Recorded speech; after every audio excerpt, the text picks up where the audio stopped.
जैसा कि last episode में हमने देखा कि जीवू और मोटे लड़के के बीच फाइट हो रही थी और वो दोनों एक दूसरे को हराने के लिए अपनी पूरी ताकत लगा रहे थे। वहीं तभी उनकी लड़ाई अब फिर से होने वाली होती है, लेकिन तभी वहाँ मिस्टर धाई आकर उन्हें रोकता है और फिर उनकी लड़ाई को शांत कराता है। असल में ये मोटा लड़का बुरा लड़का नहीं है और अब मिस्टर धाई सभी को मोटू की कहानी बताता है। असल में मोटू इसी स्कूल के अंदर का स्टूडेंट है जिसने इसी साल एडमिशन लिया है। इस लड़के की सोल म्यूटेटेड स्पिरिट सोल है, यानी उसकी 2 सोल से उत्पन्न होने वाली एक सोल है और ये म्यूटेटेड सोल बहुत खतरनाक है और इस वजह से मोटू बहुत ज्यादा ताकतवर है। लेकिन ये मोटू अभी अपने स्पिरिट सोल को काबू नहीं कर पाता और इस वजह से इसकी स्पिरिट सोल इसके इमोशंस को भी चेंज कर देती है और ये मोटू अपने आसपास वाले लोगों को नुकसान पहुंचाने लगता है। मोटू को इस वजह से कई सारी लड़कियों से अट्रैक्शन भी होने लगता है, लेकिन अभी तक जितनी भी इसकी गर्लफ्रेंड बनी थी उन सभी ने इसको धोखा दे दिया है, जिस वजह से मोटू बहुत परेशान रहता है। लेकिन हाँ,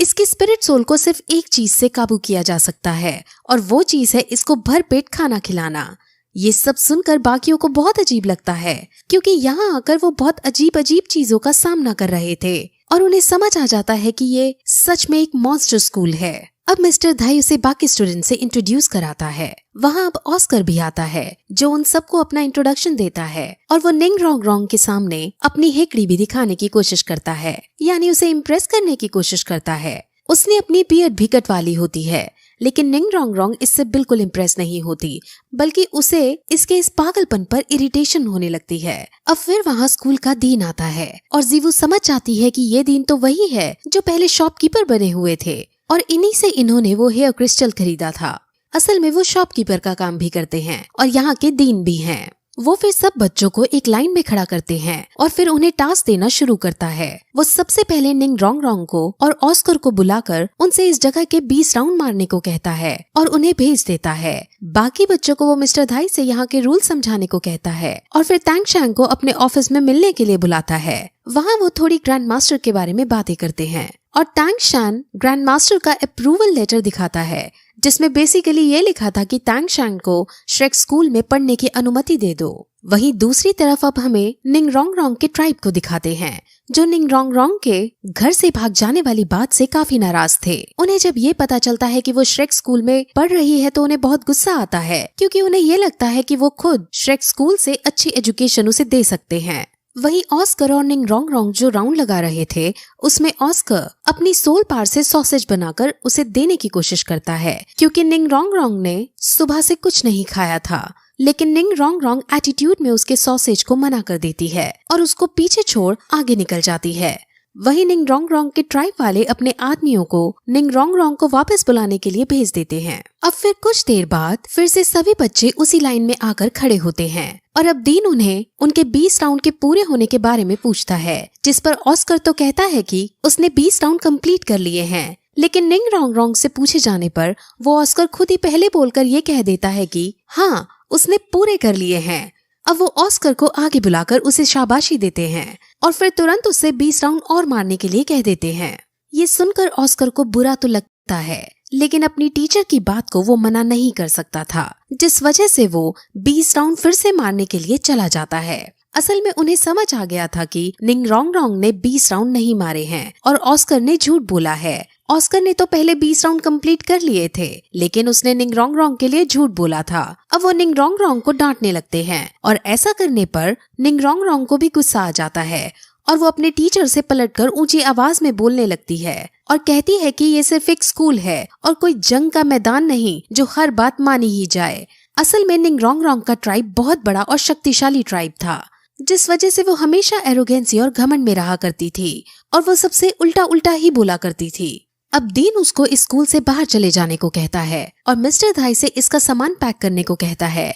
जिस पर निंग रोंग रोंग धमकी देती है कि अगर ऐसा करने की कोशिश भी की तो मेरे ट्राइब वाले तुम्हें छोड़ेंगे नहीं। लेकिन डीन इसकी बातों से नहीं डरता और उसे पलटकर कहता है कि तुम आखिर क्या कर सकती हो, तुम यहाँ सबसे कमजोर लड़की हो और तुम्हें शुक्र मनाना चाहिए कि हमने तुम्हें एडमिशन दे रखा है। अब निंग रोंग रोंग को ये बात बर्दाश्त नहीं होती क्योंकि उसके अकॉर्डिंग वो बहुत शक्तिशाली थी, लेकिन जब वो अपने पास खड़े टैंग शैंग, जीवू, मोटू, मिस्टर धाई और कैट गर्ल को देखती है तो उसे भी अपने आप को कमजोर महसूस लगने लगता है। लेकिन फिर वो ऑस्कर को देखती है और उससे ज्यादा तो वो ताकतवर होगी ही ये सोचने लगती है। लेकिन डीन उसे बताता है कि ये ऑस्कर भी अपनी फुल सोल पावर रखता है और अपने फील्ड के लोगों के बीच ये सबसे ताकतवर है। अब निंग रोंग रोंग को समझ आ जाता है और वो उदास होकर रोते रोते वहाँ से भाग जाती है। अब फिर शाम को डीन उन सभी को बाहर शहर में घुमाने ले जाता है और थोड़ा घूमने के बाद उन्हें एक रिंग के अंदर ले जाया जाता है जहाँ दो योद्धाओं के बीच कंपटीशन हुआ करते थे। इस जगह का नाम सोल एरिना है और यहाँ लोग अपनी अपनी फाइटिंग स्किल्स का यूज करके एक दूसरे को हराते हैं। असल में यहाँ जीतने वाले को अलग अलग बैजेस दिए जाते हैं और डीन उन सभी को ये कहता है कि तुम्हें श्रेक स्कूल से ग्रेजुएट होने के लिए कम से कम सिल्वर बैज तो यहाँ हासिल करना ही होगा। अब वो लोग अंदर जाते हैं जहाँ मिस्टर धाई उन सभी को ये बताता है कि वो 29 मैचेस जीते हैं और 27 मैचेस हारे हैं, जिस वजह से उसका स्कोर 2 है। अब मोटू अपना स्कोर बताता है और उसका स्कोर 9 है। असल में मोटू की सोल पावर कम है, इसलिए उसके पास कम ताकतवर योद्धा आते हैं, लेकिन क्योंकि मिस्टर धाई की सोल पावर ज्यादा है इसलिए उसके पास बहुत ज्यादा ताकतवर योद्धा लड़ने को आते हैं। अब फिर जीवू और तांग शान अपना अपना नाम लिखवाने के लिए काउंटर पर जाते हैं और वो 2 वर्सेस 2 के लिए अपना नाम लिखवाते हैं और उनकी टीम का नाम सांगवू रखा जाता है। अब फिर रिंग के अंदर सबसे पहले जीवू और एक दूसरे योद्धा को लड़ने के लिए बुलाते हैं और उन दोनों की फाइट अब शुरू की जाती है। ओपोनेंट के पास आयरन राइनो की सोल पावर थी और वो बहुत ताकतवर था, लेकिन जीवू भी कम नहीं थी। जीवू बिना सोल पावर का यूज किए उस पर हमला करती है और कुछ ही देर की शानदार फाइट में जीवू अपनी स्किल का यूज करते हुए उसे मार गिराती है और इस मैच की विनर बन जाती है। अब अगला मैच तांग शैंग वर्सेस कैट गर्ल होना है और अब उन दोनों को रिंग के अंदर बुलाया जाता है। तांग शैंग जानता था कि कैट गर्ल की एबिलिटी उसकी स्पीड है, जिस वजह से वो उसकी स्पीड को रोकना चाहता है और अब वो ऐसा करने के लिए उसको फंसाने के लिए एक केज बनाने लगता है और उसके चारों तरफ ब्लू सिल्वर प्लांट बिछा देता है। अब कैट गर्ल उसके अंदर फंस जाती है और ये देखकर मिस्टर धाई को बिल्कुल अच्छा नहीं लगता। असल में मिस्टर धाई कैट गर्ल को पसंद करता था और वो कैट गर्ल को जीतते देखना चाहता था। अब केज के अंदर तांग शान कैट गर्ल को पकड़ने की कोशिश करता है, लेकिन कैट गर्ल उसके दाव से बच जाती है और वो ऊपर से कूदकर बाहर निकलने की कोशिश करती है और इस फॉर्मेशन को देखकर मिस्टर धाई को समझ आ जाता है कि असल में तांग शान कैट गर्ल को केज के अंदर बंद नहीं करना चाहता था। वो तो जमीन में अपने ब्लू सिल्वर प्लांट को बिछा देना चाहता था ताकि जब ये आसमान में उड़कर मारे तब नीचे से ब्लू सिल्वर प्लांट इसके पैरों को पकड़ ले और इसको बंदी बना सके। और फिर ऐसा ही होता है और जब कैट गर्ल नीचे से ऊपर उछलती है तब तांग शान नीचे से उसको पकड़ लेता है और वो उसको बंदी बना लेता है, जिसके बाद तांग शान को विनर घोषित कर दिया जाता है। कैट गर्ल इस हार से निराश हो जाती है, लेकिन मिस्टर धाई उसे सांत्वना देते हैं कि ये जगह एक प्लेन जगह थी और तुम्हारी एबिलिटी पेड़ों पर चढ़कर मारने की है, जिस वजह से तुम्हें यहाँ हारने पर उदास नहीं होना चाहिए। अब फिर 2 वर्सेस 2 राउंड शुरू किया जाता है, जिसमें एक टीम में जीवू और तांग शैन रहते हैं और दूसरी टीम में 2 हैमर सोल पावर के भाई रहते हैं। उसमें से एक आयरन टाइगर है और दूसरा आयरन ड्रैगन है और वो दोनों ही बहुत ज्यादा शक्तिशाली हैं। वो दोनों रैंडम स्किल हैमरिंग का यूज करके तांग शैंग और जीवू पर हमला करते हैं और हालांकि तांग शैंग भी उन पर हमला करता है, लेकिन वो दोनों भाई बहुत ज्यादा शक्तिशाली थे और तांग शैंग उनका कुछ नहीं बिगाड़ पाता और लड़ाई के बीच उनमें से एक भाई तांग शैंग पर हैमर से वार कर देता है, जिस वजह से तांग शैंग बहुत घायल हो जाता है। हालांकि वो घायल होने से पहले उन दोनों को अपनी ब्लू सिल्वर प्लांट के अंदर फंसा देता है। जीवू तांग शैंग को घायल देख बहुत गुस्से में आ जाती है और वो अब सीरियस होकर उन दोनों के ऊपर अपनी ब्लेड फेंकती है। लेकिन ये मैच सिर्फ एक कंपटीशन था जिसमें हार जीत तो होनी ही थी, लेकिन जीवू के फेंके हुए ब्लेड उन दोनों की जान ले सकते थे, जिस वजह से तांग शैन अपना हिडन वेपन उनकी तरफ फेंक कर उन्हें मरने से बचा लेता है और फिर वो दोनों भाई इनकी ताकत को देखकर खुद ही अपनी हार एडमिट कर लेते हैं और शैन वू को अब विनर घोषित कर दिया जाता है। लेकिन इस लड़ाई के बाद तांग शैन को समझ आ जाता है कि इस दुनिया में और भी बहुत सारे शक्तिशाली योद्धा हैं और उसे ट्रेनिंग करने की जरूरत है। अब फिर वो सब बाहर आते हैं और आज मिस्टर धाई ने कैट गर्ल को प्रपोज करने का प्लान बनाया होता है, लेकिन मोटू सबके सामने ये बात कह देता है, जिससे मिस्टर धाई की अच्छी वाली बेइज्जती हो जाती है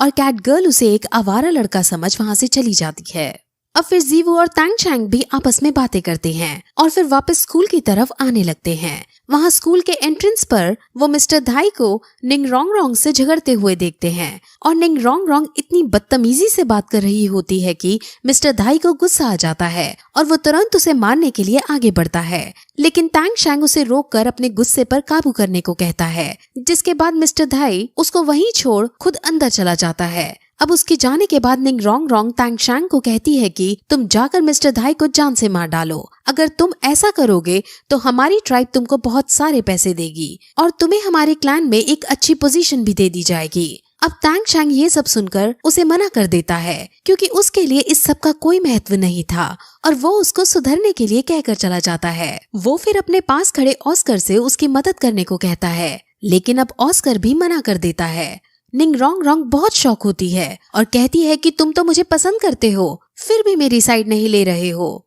ऐसा क्यों? जिस पर ऑस्कर कहता है कि तुमने बार बार बोलकर मुझे ये एहसास करा ही दिया कि तुम एक बहुत बड़े परिवार से हो और हम सब तुम्हारे सामने एक तुच्छ से व्यक्ति हैं और मुझे अब खुद भी लगता है कि मैं तुम जितनी बड़े घराने की लड़की के लिए नहीं बना हूँ। अब निंग रोंग रोंग को अपनी गलती का एहसास हो जाता है और हालांकि वो पलटकर तो कुछ नहीं बोलती, लेकिन उसे समझ आ जाता है कि अगर उसने अपना बिहेवियर आगे नहीं सुधारा तो उसका कोई दोस्त नहीं बनेगा और अब वो जोर जोर से रोने भी लगती है। अब अगले दिन फिर से सभी बच्चे स्कूल के अंदर एक लाइन में खड़े होते हैं और वहाँ फिर से ऑस्कर आने में लेट हो जाता है और जब वो आता है तो डीन उस पर गुस्सा करने ही वाला होता है कि तभी ऑस्कर खुश होते हुए उन्हें ये बताता है कि मैंने आज सुबह ट्रेनिंग की थी और आज मेरी सोल पार 30th रैंक पर पहुंच गई है। अब ये सुनकर डीन बहुत खुश होते हैं और बाकी बच्चे भी उसे कांग्रेट्स कहते हैं, क्योंकि फूड सोल पार को रैंक 30 पर पहुँचना बहुत मुश्किल वाली बात थी। अब रैंक 30 से आगे बढ़ने के लिए उसे अपनी सोल पार में स्पिरिट रिंग ऐड करनी है और इसीलिए उसे एक बीस्ट को मारना है। इसलिए डीन उन सबको ये ऑर्डर देता है कि तुम सब आज जंगल जाकर बीस्ट को मारोगे ताकि ये उसके अंदर से स्पिरिट रिंग को हासिल कर सके। अब वो इस बात की सेलिब्रेशन के लिए ऑस्कर से सबको एक एक सॉसेज देने को कहता है और वो खुश होकर सॉसेज बनाने लगता है, लेकिन कोई भी उसका सॉसेज नहीं खाना चाहता था। लेकिन जब उसका सॉसेज बनकर रेडी हो जाता है तो अब सबसे पहले निंग रोंग रोंग उसके सामने आती है और उसके दोनों सॉसेज खा लेती है और ये देखकर सब बहुत शॉक होते हैं। अब फिर वहाँ मिस्टर जाओ भी आते हैं और वही इनको जंगल ले जाने वाले हैं। अब सब मिस्टर जाओ की गाइडेंस में जंगल के अंदर शिकार करना चालू करते हैं, लेकिन उन्हें अभी कोई पीस दिखाई नहीं देता।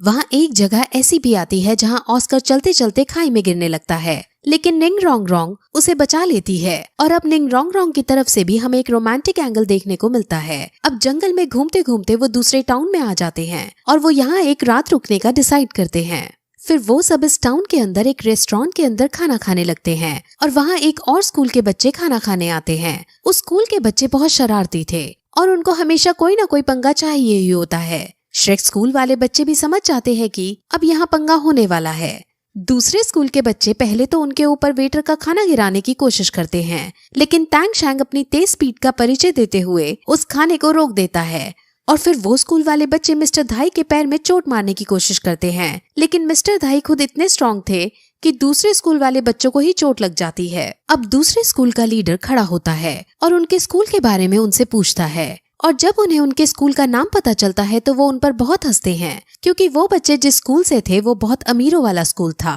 अब फिर उनमें लड़ाई होने लगती है जिसमें स्कूल के बच्चे श्रेक स्कूल के बच्चों से लड़ते हैं, लेकिन श्रेक स्कूल की जीवू ही उन पर भारी पड़ने लगती है और अब दूसरे स्कूल के लीडर को भी गुस्सा आ जाता है और अब दोनों स्कूल के बच्चे एक दूसरे को गुस्से से देखते हैं और इसी के साथ ये एपिसोड यहीं खत्म हो जाता है।